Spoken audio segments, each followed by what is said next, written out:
Mr. Science Mover here. Today is a somber time.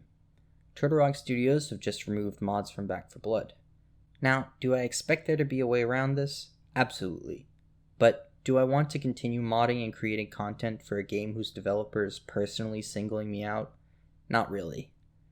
Today, allow me to explain the bug that Turtle Rock attempted to patch, as well as why this is the dumbest way they could have fixed it.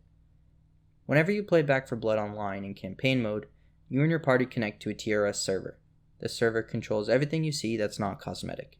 It controls when and what enemies spawn, your health, and where you are at any given time.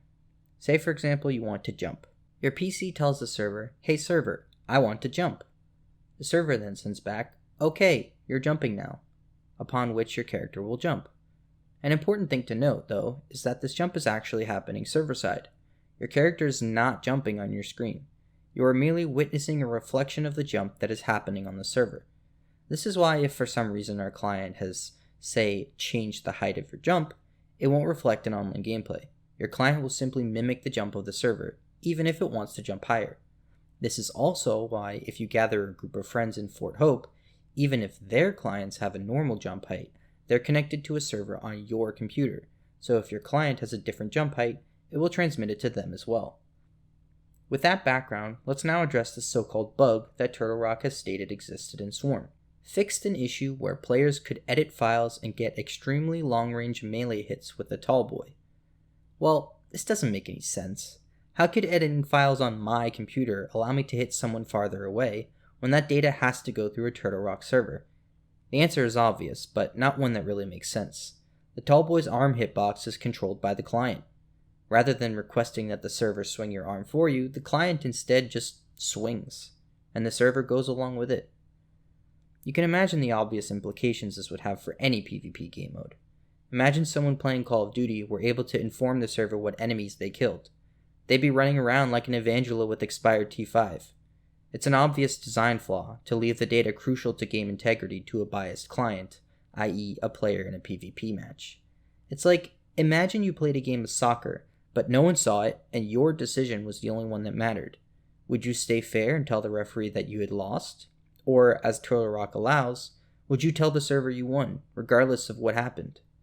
And so, we have our problem. Now, let's fix it. A normal game that actually cared about the integrity of its community would address the situation by improving their servers. Just let the server determine who wins. Have a referee that watches the match. But that doesn't work for Turtle Rock, because as we all know, their servers are terrible already. We hate them. We don't want to give them more things to do. So instead of actually writing good code on good servers, Turtle Rock takes the easy way out and says, "Hey, you know what? We know we gave you the power to determine the outcome of your own match, and that was a mistake. So we've decided we're going to judge you before going into each match to make sure that you're following the rules. We're going to check the color of your shirt, your hairstyle, and, maybe ask you politely to adhere to the rules." Now you step into your match, bereft of all your beautiful cosmetics, with a shaven head and a black t-shirt, and the other team still cheats, because there is still no ref. And now we reach the end of our story. Turtle Rock has attempted to fix an issue involving cheaters, but instead, they've removed all modding, which in fact doesn't even stop cheaters.